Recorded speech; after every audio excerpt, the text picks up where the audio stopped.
La fella che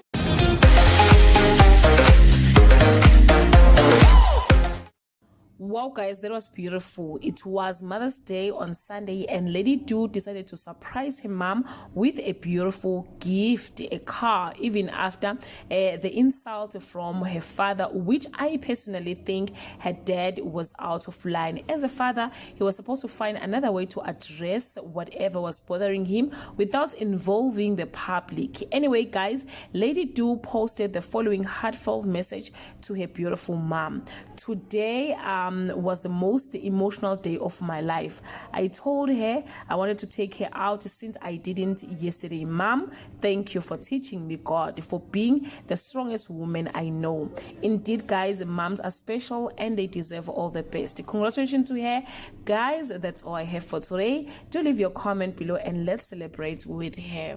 Bye.